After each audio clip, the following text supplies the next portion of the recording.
Hello, everyone, and this is yours truly, SABIA Khatun for Vodcasts.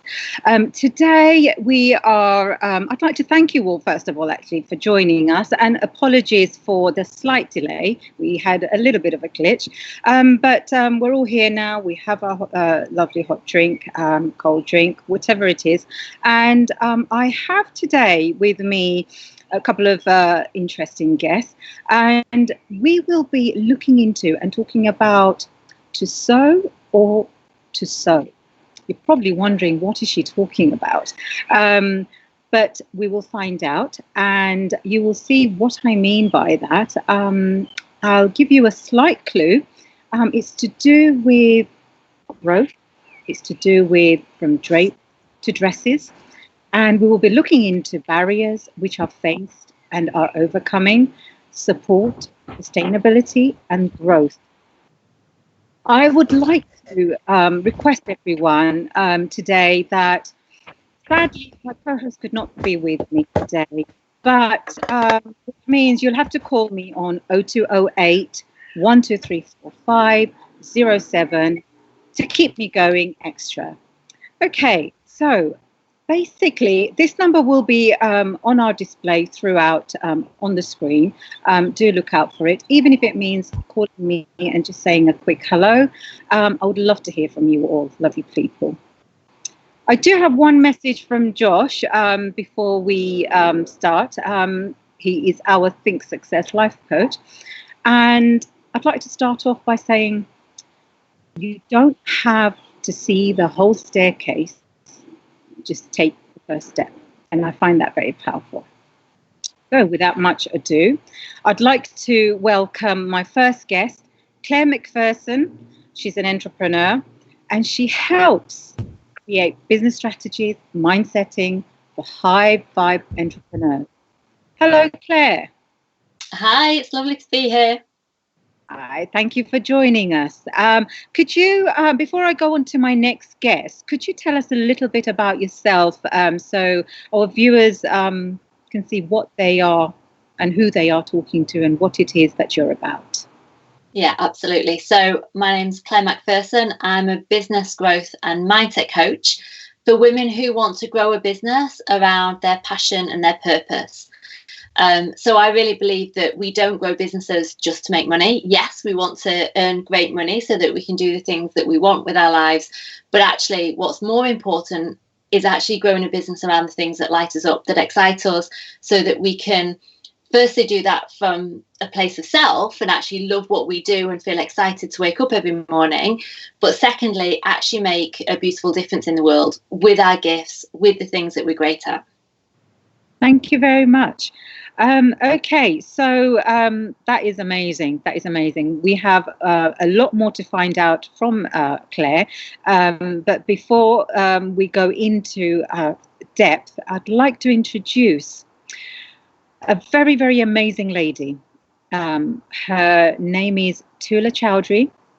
She is a founder of Sew It in London, and she does some amazing things, and she is what I would call a raw person who we would like to hear from about her journey to basically where she is now and how she managed it, because I think there's always something each individual can relate to, and it's always interesting to find out that we do have people such as Tuhla Choudhury, around us, who can share and tell us what it is that she does, and also as an entrepreneur, how she can give us a few things for the rest of the community and rest of us to benefit from.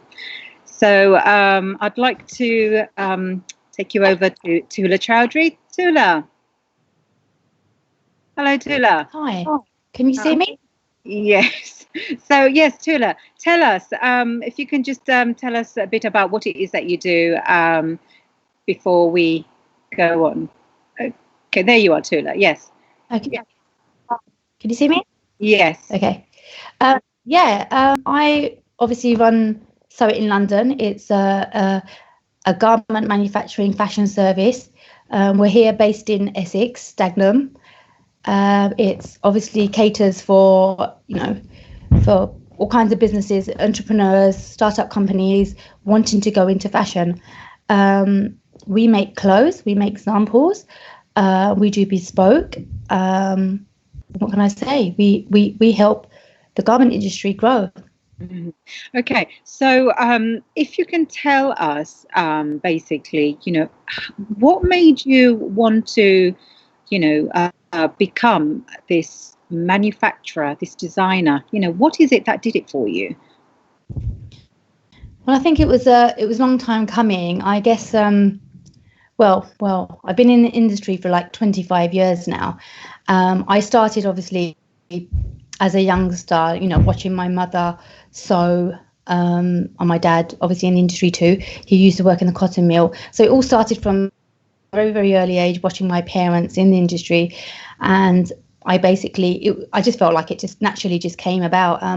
I was a hairdresser. I did train as a hairdresser, but I eventually went into fashion just so because I was bored of hairdressing. I didn't want to do it anymore. So I went into fashion. I did a little course, and it just went from there. I just ended up doing a degree, and then it opened more doors. It opened a can of worms. Like I don't just want to be a designer. Sorry, Tuhla. What made you want to go into that? Did you know straight away that this is what you wanted to do, or what made you? I always wanted to get into the fashion industry, but back, I mean, we were talking about like 20 years ago. It was a different route, and the approach is very different to how it is today. You've got lots more information in how you want to go into the fashion industry and what you'd like to do. There's a lot of information available in how you can become a designer. The steps that you can take. Back then, it was there was lots of areas, but it was very, very scaly. It's you couldn't have a bigger picture of it. It's either you're a designer or you were a manufacturer, like you were a factory owner who made clothes. And that's what it was like a few years back. You were either making clothes for big brands, or you were actually the designer designing it and giving it to the factory and working. So what opened my eyes was working for small businesses, manufacturing businesses and designers. And there's a very good element and a positive side of working for small companies that are branching out, because you learn to you get to see all aspects of the business, and it helps you actually. How difficult was it for you to choose that field?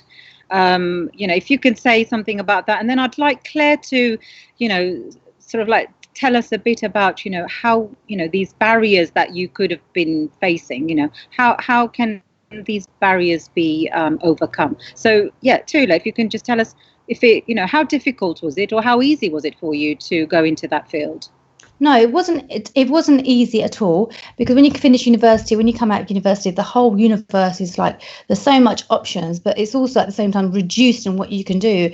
I came out as a designer, but I went into buying and merchandising, and then eventually I was itching to do designing, because this is where I was. I was a pattern cutter. I was a designer, but at the same time, I just accidentally gained all the buying and the marketing and the branding experience within my journey, and that's helped me a lot, because I didn't know why I had all these skills, but I enjoyed it, but it wasn't my intention to fall into that category. So it was difficult until I realized, after being in the industry, coming out of the industry, teaching fashion and textiles for 12 years, I realized, hang on a minute, I actually want to do this as a whole package. I want to teach, and I want to be able to implement garment industry as a whole package, rather than just be making clothes. I wanted to design, I wanted to pattern cut, I wanted to do the whole development. And the only way I could do this, if I was to set up my own business and do this and implement this and have all of it, rather than have a little piece of it. And also it would benefit startup companies that thought the same. There's many students that come and work with me too, who want to gain an insight into the industry, and they don't see a little part of it or a section of it. They get to see everything. And I say it was difficult. It wasn't easy, but nothing's easy in life. As you know, you have to work for it. You have to think. You have to do your research. yeah, I mean, it got easier as as years went on, and I did, I trained myself in different areas. It got easier, but I'd say like anything, you have to work towards. So Claire, having listened to Tuhla, mention briefly about what she does, what kind of thoughts or things are going around your mind? I mean, are there other women out there who have similar, problems that they have to tackle to get to where they want to get to? If you could share and tell us a bit about that. Well, I think that lots of women have a passion or have a dream, right? They have something that they love to do and they want to turn it into something else, but taking that leap can feel too scary. And I think especially women are really great at holding themselves back because they think quite often that they're not ready. So I'm really passionate about the fact that actually the truth is quite often we never really feel ready. It's about taking action and beginning that journey one step at a time. And it's in the taking the action and the doing the thing, exactly what you were just talking about, that your confidence grows and you start figuring out your way as you go, really. And I think that almost in our schooling systems, we're told to be safe and feel like we need to know everything before we take that first step. And I don't think that's necessarily true. I think it's actually daring to believe in your dream or believe in the things that you love to do and saying, well, you know what, I'm just going to start and I'm going to figure out my way as I go. And I think that it's being open to making mistakes, figuring it out, getting it wrong sometimes, but knowing that every single step forwards is another step forwards. Yeah. And if you've got that determination and you've got that drive inside of you, then you can always make it happen. Okay, yeah. So have you found women approaching you, Claire, for example, looking for some kind of support that, they feel, maybe if they ask someone such as yourself, it might become like a guidance for them, an information tool for them? Have you come across any that you could tell us about?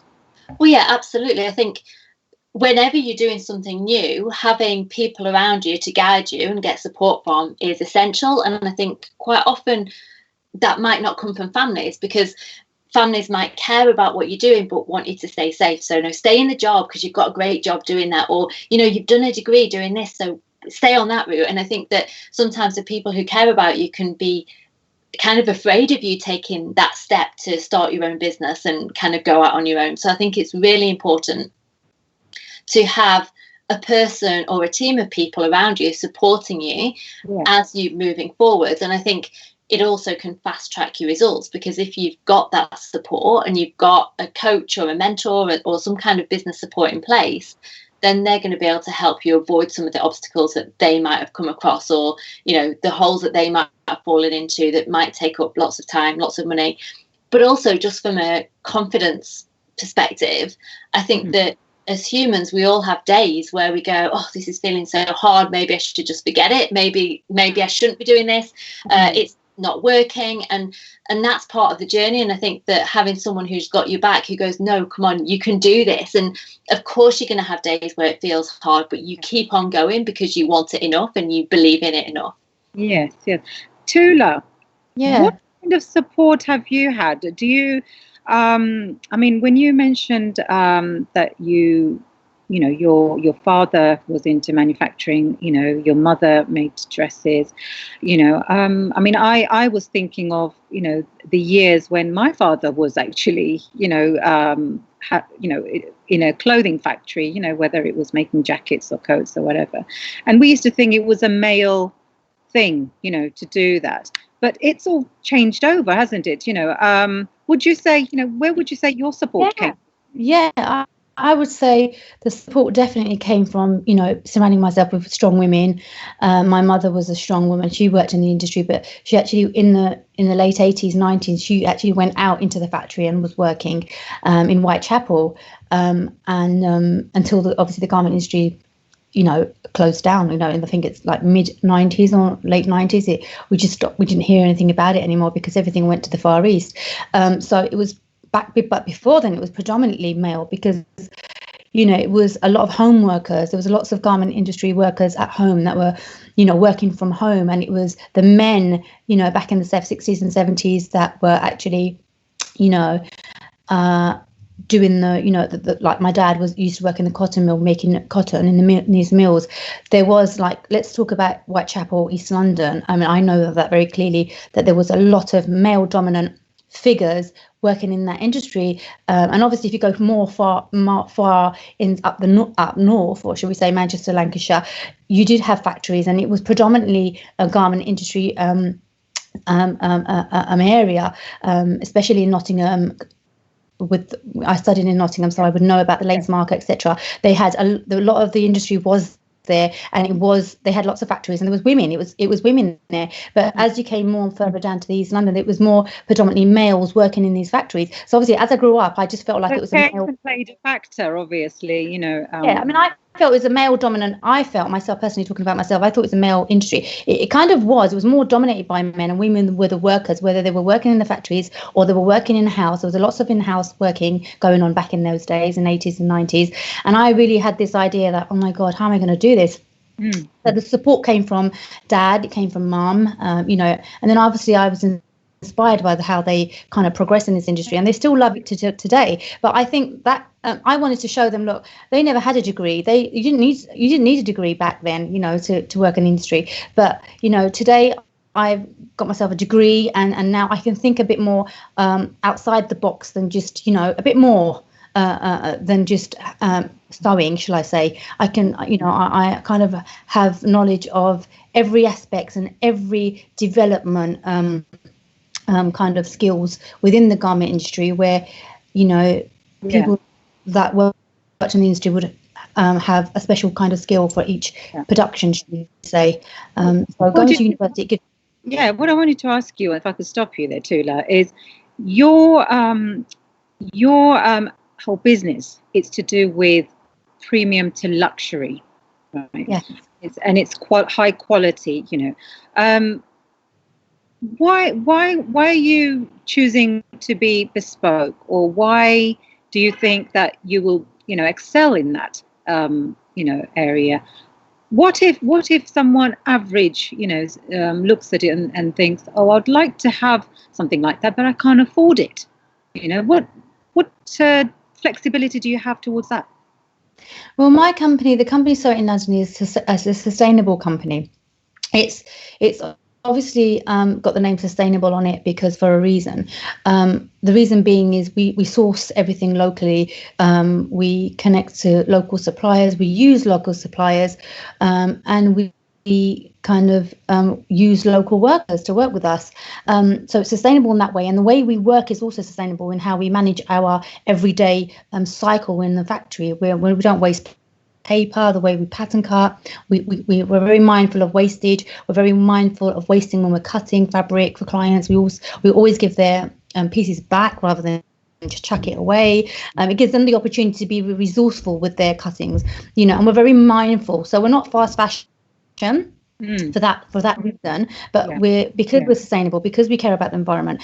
We wanted to implement this in the factory kind of area of things, because normally factories, they're fast, quick orders, production. It's a very, very fast industry when you're busy. But I wanted to take a step back in this industry and think, hang on a minute, let's look at every element and every part of it, because as well as having a factory, and the industry is a very, very fast, it's a very fast industry, because fashion is selling like every day. Fashion is selling, it's fast, people are clicking online and buying garments, and so as they're buying garments, you're making them quickly for them to for this need, and you're catering for your customers. Who did you have in your surroundings, for you to day in, day out, to go and do what you do? Where did you get your empowering from? Again, I grew up with women around me who were always working. Mm-hmm. And I think that empowered me to be around strong women who used to work, who used to have their own minds and what they wanted to do, no matter how hard it was. And obviously, we were talking about 20 years back, before I started all this, it was much more harder because we never had the internet. We had much more resources like we have today. It's easier to to kind of like, to access things now than it was before. So it was harder. But so these women worked a little bit harder than ever before, like today, to access these, advantages in where they want to go today. And, if I could there, could we have a bit of your thoughts on that, Claire, about, enhancing and, reinforcing self-beliefs and, empowering? Could we have some of your thoughts on this, Claire? Well, I think enhancing self-belief, creating self-belief is essential, because if you don't believe in yourself, it's really difficult to take any action. But I think essentially we have to do that for ourselves. It comes from within us. Some people are lucky enough to have that support around them. Some people don't. But at the end of the day, I think self-belief is something that we choose and that we grow. It's not necessarily something that we have to begin with. So it's about choosing to see the potential rather than choosing to see why it won't work. It's choosing to think, well, what if I do this, rather than thinking, oh, it'll never happen. So I believe that we can create our beliefs. Right. And it's about creating empowering beliefs for ourselves and then finding evidence of that to back it up. So if we want to build a belief in ourselves that says, well, absolutely, I can take these things that I love to do and I can build a business around it, then we have to keep on reminding ourselves of that, but we also have to find evidence of other people who have done that and have those self conversations that say, well, look at this person, they've done it, so why not me? Look at this person, they've done it, so why not me? So I think it's really about choosing where we put our focus and choosing the beliefs that we have, and that's backed up by what we decide to consume in the world around us. So if you're a woman who wants to start her own business, find other women who have grown businesses that are amazing and fill your world full of that, so that you see it around you and you stop to think, well, why on earth would I not? Because look at all these incredible women who have done it. So I believe it's absolutely creating that belief and choosing into it. Have you come across women where they've made a start with something but they didn't see it through? What would you say to them? Yeah, all the time. I think it happens so often, and I think there's different reasons for why it happens. Sometimes it's because they don't have the self-belief. It feels too scary. They think this isn't working and take a step back. It might be that, I think quite often when we start something new, we can think that we need to see results now or we're failing. And I think that so many people are afraid of failing, when actually failing is how we move forward and figure out a way quite often. And so I think, people might make a start, not see the results that they want straight away, or make a mistake or get it wrong and then think, oh, actually, this isn't for me. I'll take a step back and go back on the path that I was on. Yeah. So I think people block themselves, get in their own way, get swayed by the mistakes or difficulties all the time, and it stops them from maybe moving forward then and there. Some people kind of brush themselves off and start again later, so maybe they just take a step back, figure it out and start again. Other people perhaps find a route around it. So I don't think there's any right way about it, but I do think that it's really easy, especially for women, to get stuck in their head around the fact that, oh, it's too hard, it's not good enough, I'll never make it. And I think that's a real shame, because I think that there's so many women who are they have amazing gifts, they have fantastic things that they're great at, and they want to get out there. Support, doesn't it? Support from different relations, support from different organizations. I believe, Tuhla, would like you said, the different kind of support you received, what trips and hiccups and failures would you say you've had over the years, before you had some growth in your business, Tuhla? Well, I'm in my second year of business now. I guess the first year, when I started, a lot of people, I had a mentor, and he said, be prepared, of the downfall of running a business, because you will see that and you will experience that, but don't give up. And sure enough, I did feel it the first year, and obviously I read a lot of articles, I was speaking to people in business. They said it was normal,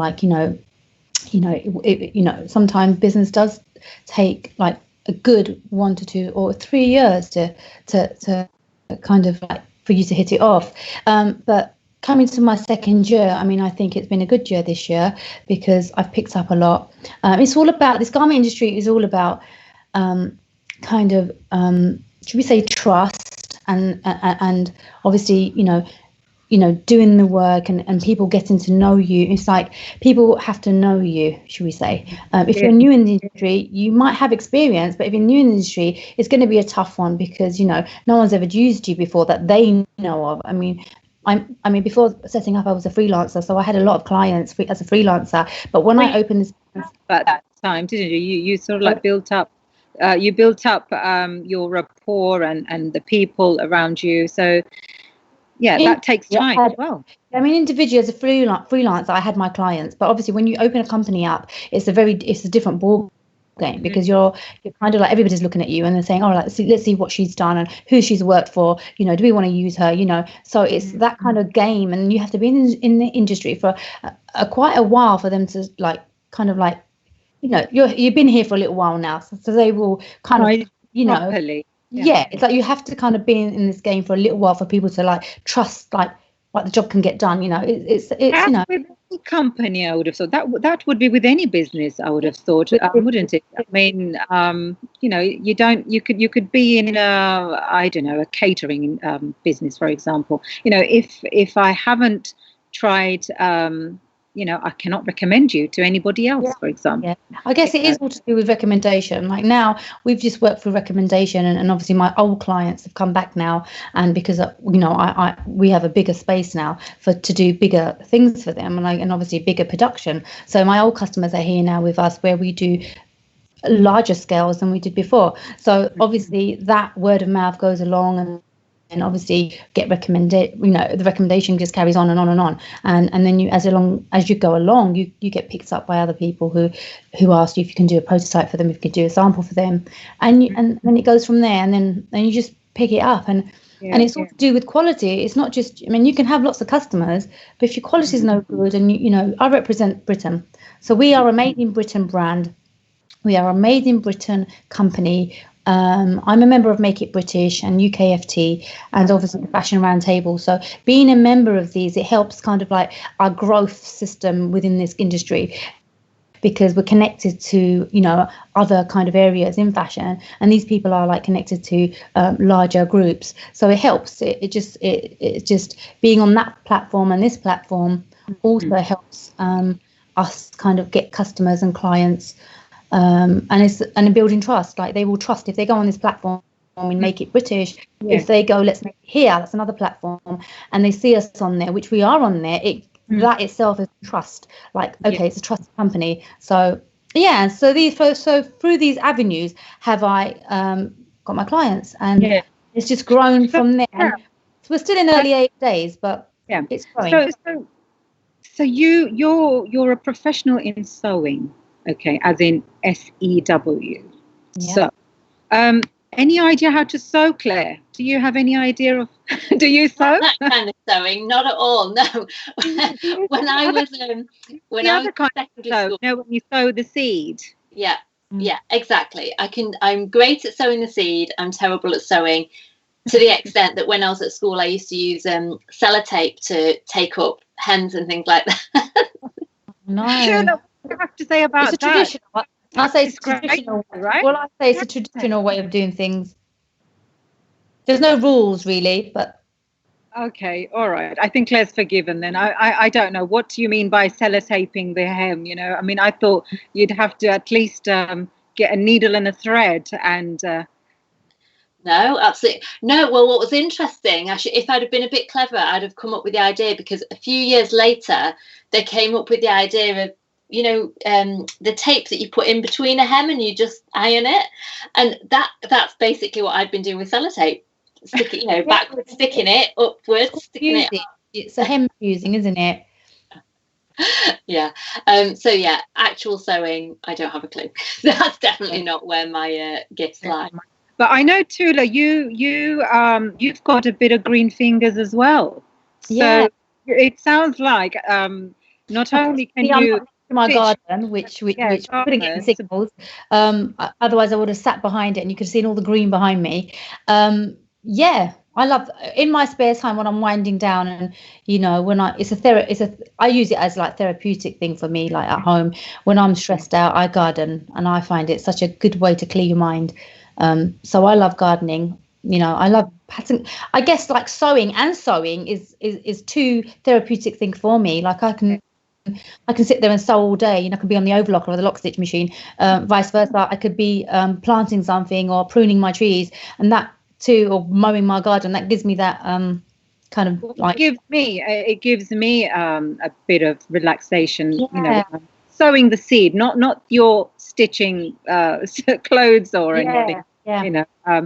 But yes, if we have a little short video clip of what you do, Tuhla. So I'd like Claire to have a look at that as well, and then I'd like some thoughts from you, Claire, as well. Of, it doesn't have to be a manufacturing or a designing industry, but just to, what flexibility do you have towards that? It's obviously got the name to. Sorry. So, so if we can have the short video, and then we can have a few thoughts on that.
Right, so as you can see,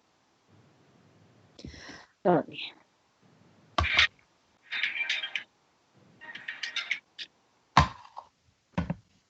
Yeah, so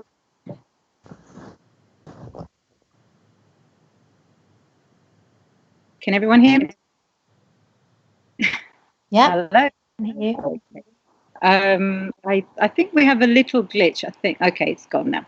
Okay, so we've just seen a beautiful collection of what this amazing lady, was capable of doing, from manufacturing to fashion designing. And it's not easy for a woman to get to where she is. You will agree with me, Claire, that she's created a workshop, she's created her own designs, whether it's drapes or dresses, and it's just amazing to see how, if you put your mind to it. I mean, this is something I'd like yourself, Claire, to tell us a bit more of, how you think that one can reach that level, one can have motivation to get to where they are. And we've seen sewing machines, we've seen patterns, we've seen items which are, actually, I look at some of those items and I feel, wow, sometimes you just have to wear a certain item of clothing and you feel so great. What are your thoughts, Claire, after seeing that video clip? Well, I think it looks like, Tuhla's workshop and what she's doing, it's amazing, right? It looks beautiful. And I think what I love about it is the fact that it's clearly her passion, and she spent a lot of years actually learning all the different skills involved to be able to go and do this. It doesn't just happen overnight. As she was saying, it started with university and learning. Well, it started before that, probably watching her parents, but then university and having to learn it all, and then step by step, learning different parts of the industries and doing different roles within it, so that she could get to the point where she was actually ready to do this herself. And it's not a small feat. It takes a huge, it's a risk. It takes a lot of hard work. It takes determination. It takes believing in yourself and in the dream and in what you're doing. So yeah, I think she's, what she's created is absolutely fantastic. It's brilliant. Thank you, Claire. So Tuhla, well done.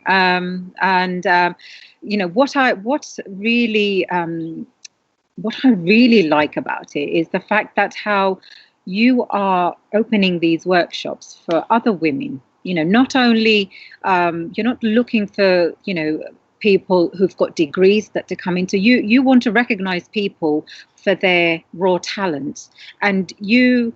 If I am correct, you actually give that opportunity to anyone who knocks on your door, to see what they're capable of, and you are there as well to sort of like guide women into, to see if that is what it is that they want to do, and if that is their passion. And as Claire mentioned as well, you've got to have the passion to do whatever it is that you want to succeed in.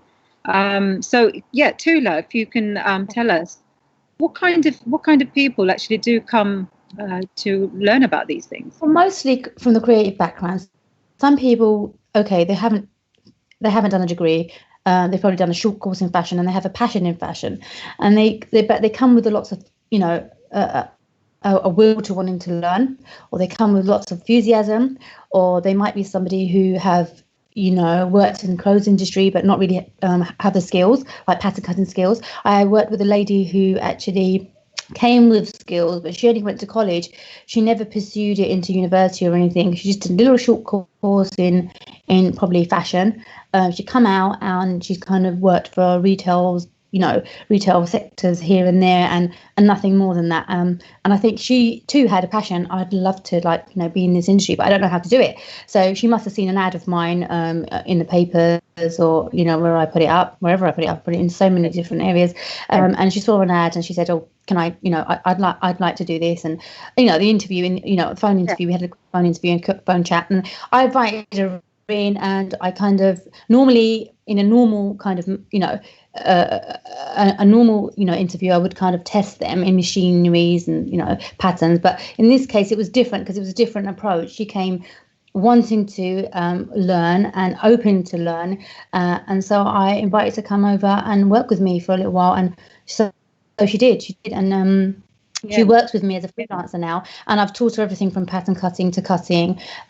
She's one of my example machinists, but she's not quite there yet. But I'm still training her, and she shadows me a lot. And so it just helps the studio. It helps her. And I would say that anybody who has a passion in it, if there's an opportunity out there, because there's a lot of companies out there, they don't have opportunities unless you've got a degree, unless you've got some sort of skill, even though if it's a year's skill from college, from work experience.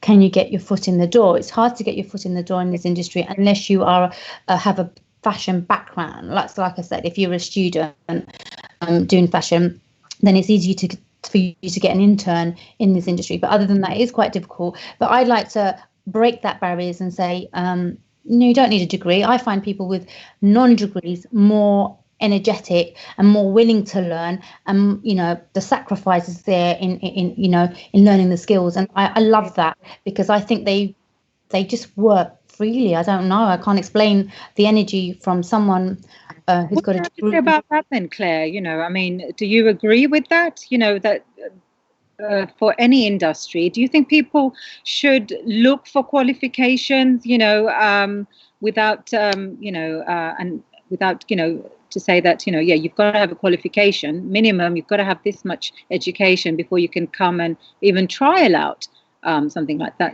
What do you have? Not at all, especially in industries that aren't necessarily academic. I think that not everyone is made for studying in the school way, in the university way, and especially in things like this, right? When you're talking, if someone wants to be writing books and doing things that there's specific skills to be, that's actually probably not very, because I think you can even write a book without going to university. But I definitely don't think that university is needed or necessary, and it's really about people going out there and doing the thing that they love. I think that it's actually crazy in a way to spend years at university if that's not linked to but there are industries in manufacturing and textiles, and those big companies, they want you to have degrees, they want you to have a certain level, before they can even give you a chance, so aren't people losing out? What can you say? What thoughts do you have for that? Can you say something on that? Well, I mean, so this isn't my area of expertise at all, but what I would say is I think that things have changed over the years. I think that 20 years ago, it was much more, you do your GCSEs, you do your A-levels, you go to university, whereas I think there's a lot more on-job learning now. I think there's a lot more links between colleges and, actually links with businesses, so that people are learning on the job and having training linked to a college as well. So I do think that that's moved forwards and a lot better than it used to be. But at the same time, I do think there's a gap in terms of, the perfect person for the job is not necessarily the person with a degree. Look at your area of expertise, would you say that may deeply sort of like put one down, the way they'll feel about themselves inside, purely because they've got a passion in this industry, but they don't have the qualification, they don't have the degree or whatever recognized certification that is needed for that woman? She comes to you and she's deeply low. What would you say to her? Well, so, I mean, I usually work with women where the background in terms of degrees and education is actually irrelevant. If you want to start your own business, anyone can start their own business, and it's about being good at the thing that you need to be doing to start that business, right? So it's unlikely that someone's going to want to start a business around something that they're not already good at and passionate about. So in a way, that education side of it doesn't feel too important. What feels far more important is the decision that they want to do it, that they're passionate about it, and that they can believe in themselves enough to take action and dive in and be all in with it, and actually decide to do it, as opposed to have it as a dream that they never put into action. Yeah. So do you give them like a checklist of, or do you ask them, right, okay, list your barriers and you tell me how you think you'll overcome them? How would you go about that? Not quite as simply as that. I think quite often people don't know the barriers. I think that quite often people will feel stuck, or they'll feel worry, or they'll feel anxiety. They don't always know what's creating that, because we can't always see ourselves fully, right? We might think that it's this thing over here, but it might not be that at all, because our subconscious minds are very clever at directing us in one place and showing us something that's actually different to what's really going on. So, for example, it's a good example of that might be someone who says, well, I want there could be a question you might want to ask Tuhla. Maybe something Tuhla could you could ask Tuhla if there's a question that may come in your head. Have I got a question to ask Tuhla? Well, yes, the example I was going to give was just around when women need money to start a business, quite often that can feel like an obstacle that they can't get around. And so it's really easy to believe that, oh, well, I don't have that money, so I can't start the business. And I'm sure, Tuhla, you've probably got things around this you could share in terms of getting the financial support to be able to begin your own business. There's lots of support. I mean, in this, I can only talk about this industry at the moment, and this industry, and I'm sure there is available funding for other industries too, but for the fashion industry, there's I think this is similar to other industries. There's a startup loan for the fashion industry, and there's so many different bodies that are also funding new startup companies and designers and women in business. There is funding available, but it's just knowing where to access them. So I would just say, really, there is funding available, especially the era that we live in now. That's much more advanced than it was before. There's much more availability in accessing grants and loans if you want to start up a business, and there's a lot more coaching and mentors available now than ever before. So it's available, but it's how to access it is the next thing, isn't it? I myself, when I started up, I felt there was no access to grants and loans. I mean, I'll tell you, it was all mine. I didn't have any access to grants and loans because I just felt like I sacrificed a lot, because I just thought, right, if I get a loan now, I'm just only having to pay it back. And if I'm not doing so well in my first year and second year, how am I going to pay that back if I'm not earning? So what benefits is just getting this loan and having a 25 grand loan, and business is slow. You still have to pay it back. So it is available, but the small prints are there too. So I would always advise people who want to start up a business, always have a backbone. I say, always have a second job, work part-time. I have a lot of startups that work in the fashion industry, and I help them and I nurture them from design development right to production. And most of these women that I work with have a second job, so they can support themselves as they're going along. And I always say, when they're doing a collection, do it bite-sized so you can afford it. And I work with them with it without, instead of being a factory saying, right, this is how much it is, this is what I need. And then it puts them off. I want to encourage growth. I'm in this industry for a long time. I can see myself, I vision myself being here for the next 10 years. I'm not going anywhere. And I'm here, as long as I'm alive, I'm here, and I'll be a support to these companies wanting to grow. And the way to do that today is always have a second job. Then when you're starting out, don't start with nothing, because it's going to be harder to access funding unless there's grants available, because there is loans available, but you have to have an income coming in to pay that loan back. So definitely be careful when you take on. Exactly. So because you need to pay that back. Yeah, so that is very important. On that note, what I want to say to our viewers, do call in. There may be something you want to ask one of our guests here. The number is 0208 1234507. Call in, and take advantage of this moment. Maybe something valuable that our manufacturer, designer, Tuhla Choudhury could actually give you some tip, or even Claire. She's probably got a few things that she could actually say to you, which may actually just give you that ping, like, yes, that's true, So do give us a call on 0208 1234507.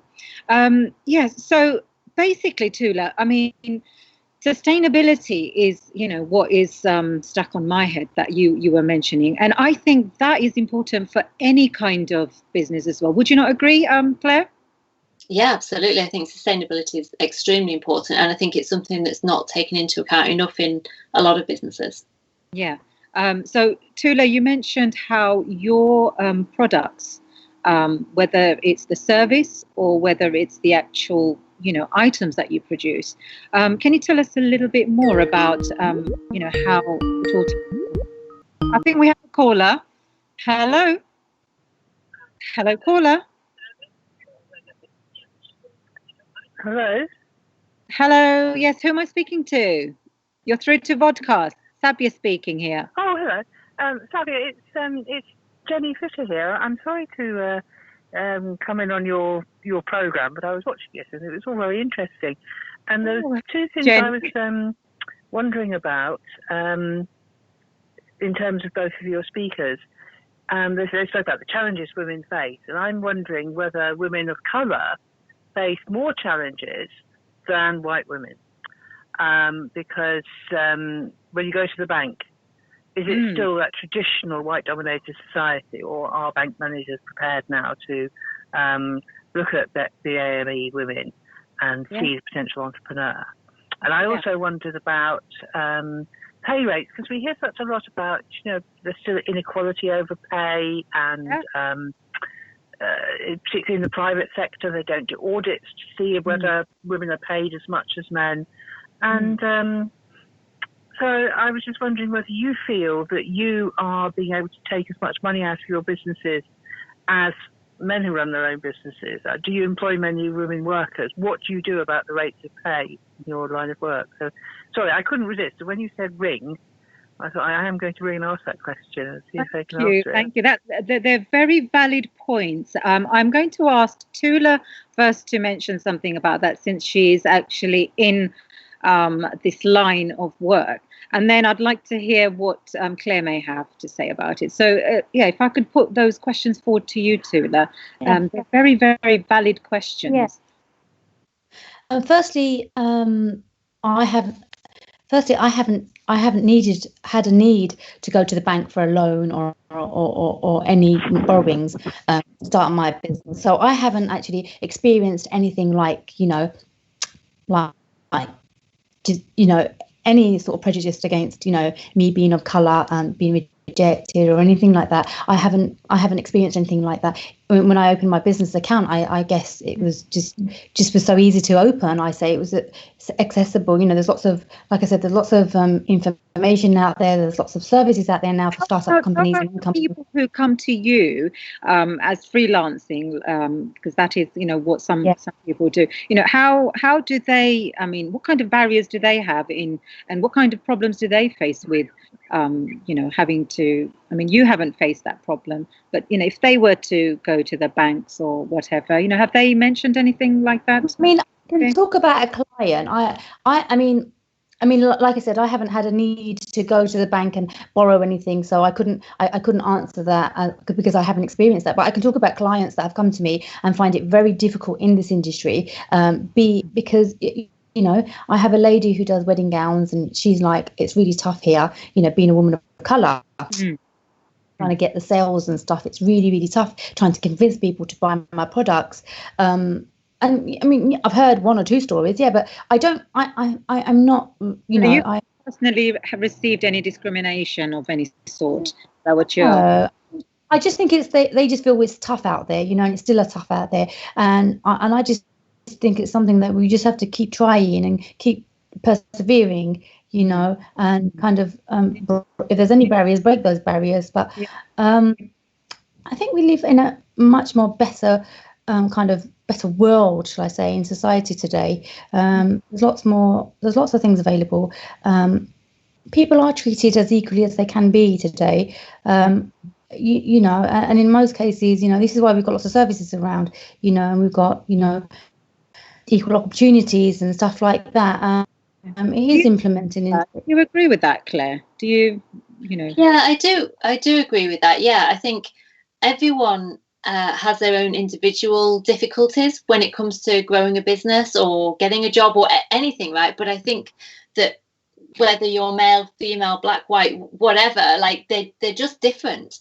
And I think that it's up to us to navigate the best we can through that. But I do think that there's far more equality that's happening than ever before, and that there's a huge amount of support. And as Tuhla was saying, it's actually very easy to go and open a business bank account or get a business loan, and most of that's done online. And I just think that there are so many options. Okay, all right, yeah. I mean, I can only share one thing here about discrimination. I suppose if you were to walk in to the bank, you would probably get that feel whether that person is behaving any differently towards you. If the bank manager was behaving any differently towards you to I think the way the systems are set up now in banks is that it's not a person making that decision. It's put the information into the system, and the system says yes or the system says no, and that's done on purpose so that it is fair and it is equal, because we know that people individually can potentially have prejudice. Like, we know that there is some of that still in the world, obviously. That's why that's taken away and it's not there. So I think that for that reason, actually, it isn't the person who's sat opposite in a bank or whatever that makes the decision. Mm-hmm.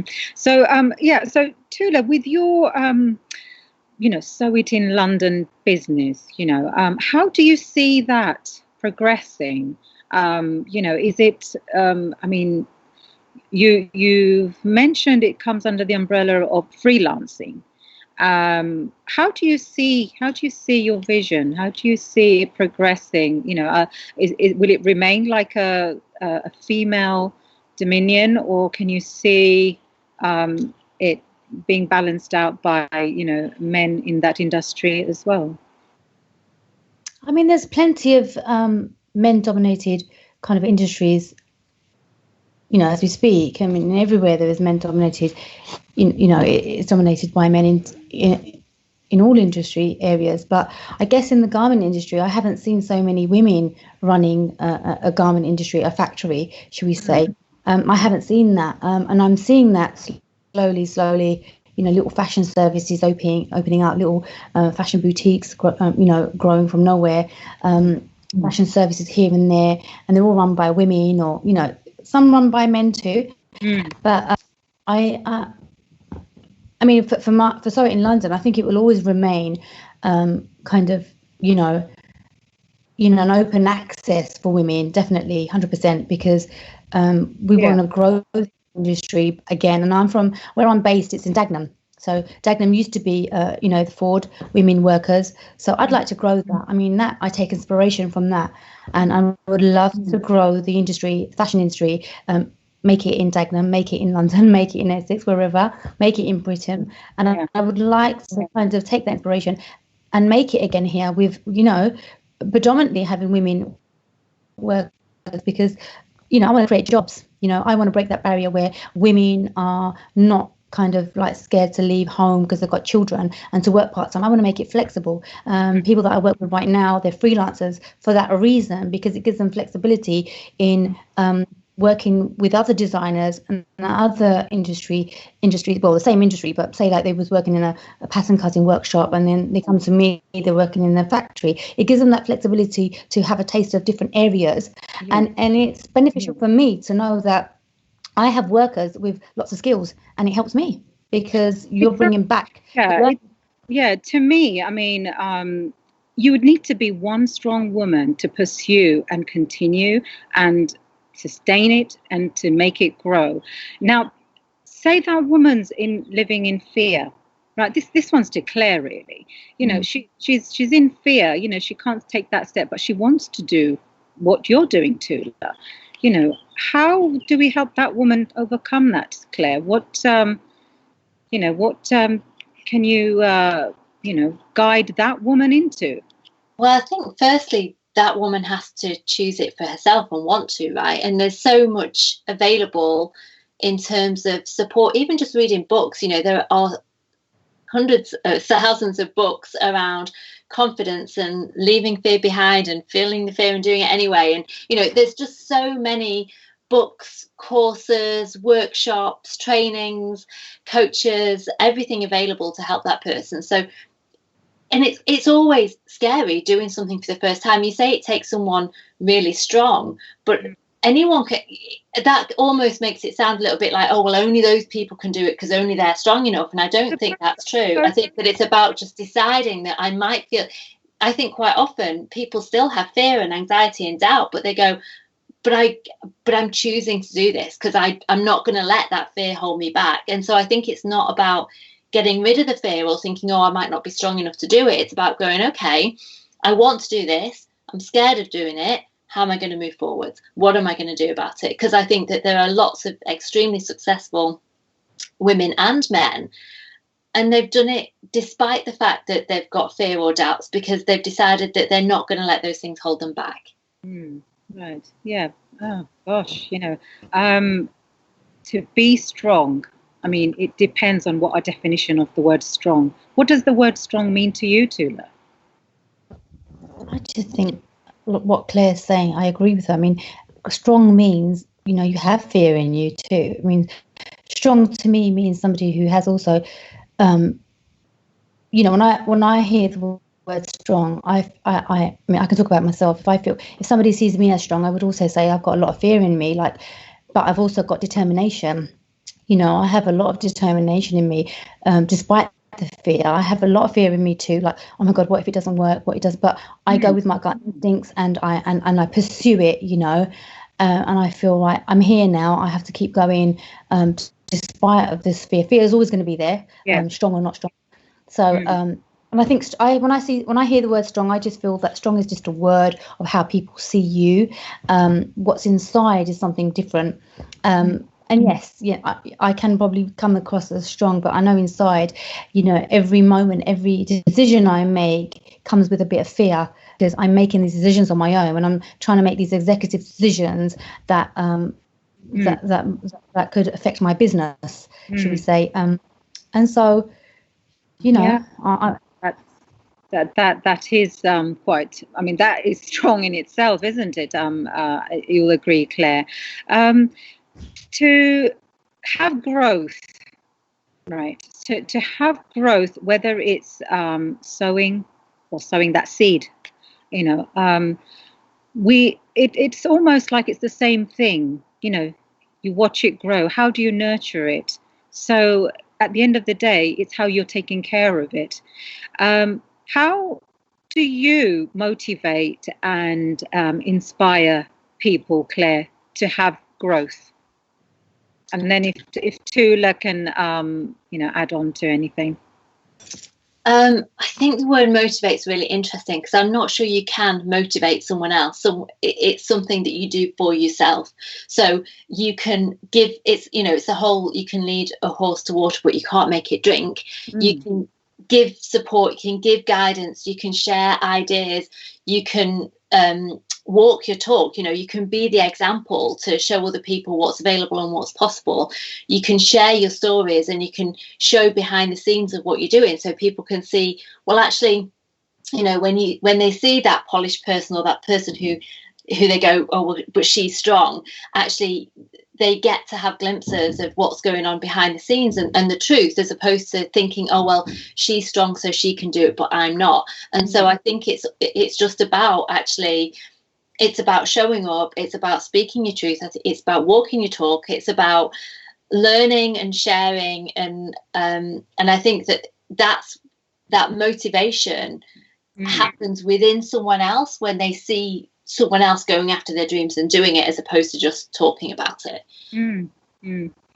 Well, yeah, so yeah, Tuhla, if you can maybe add on something to that, and then we'll shortly be wrapping up. Yeah, I mean, as Claire's saying about motivation, that person has to be motivated themselves in order to motivate themselves in that whatever area they want to be motivated in. I can't, if somebody wants to go in fashion and they want to do all the things I want to do, they have to want it themselves, and the motivation would come from me showing them how it's done, and that would motivate them. Just me going and doing what I do, if somebody is passionate as I am, or passionate in what they want to do in this industry, then they will just naturally motivate themselves. That would be a motivation itself, seeing somebody else doing what they would love to do. So yeah, brilliant. Motivation comes like that. Well, the message I'm getting here is that you won't always see the results, but you don't give up. I think that's, if I can sum it up as that, it just seems like, you ladies have brought various different qualities of saying, well, what is strength? What is growth? What is fear? And really it's all part of making up that whole self. So like Tuhla, I admire what Tuhla was saying. You make decisions, but there's always the fear there, but it doesn't mean it's a bad thing. So on that note, I'd like to thank you both for coming on to the show. Are there any final words that you may like to say before we come to the end? Claire? I just think that if people have got that passion and they want to go for it, then find a way to take the first step.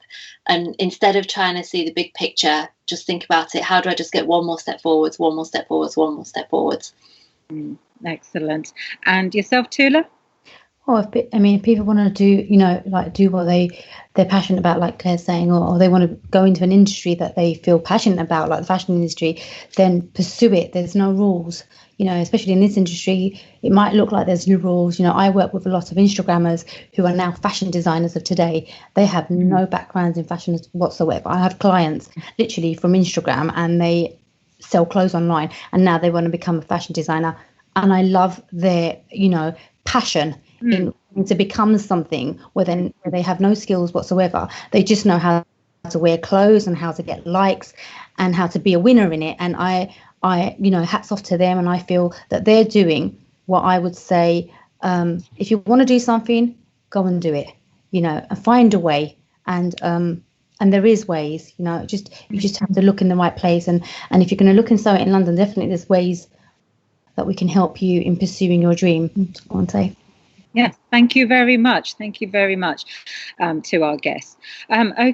Just finally, what I'd like to say to our viewers is I hope that our guests were able to enlighten on some barriers that women entrepreneurs have faced over the years, but also finding ways to overcome them. The supports, the sustainability and the growth have all been mentioned, and we hope that you find yours. And on that note, I hope you will keep liking Vodcasts, support us by following us, sharing us, and until then, this is SABIA Khatun for Vodcasts.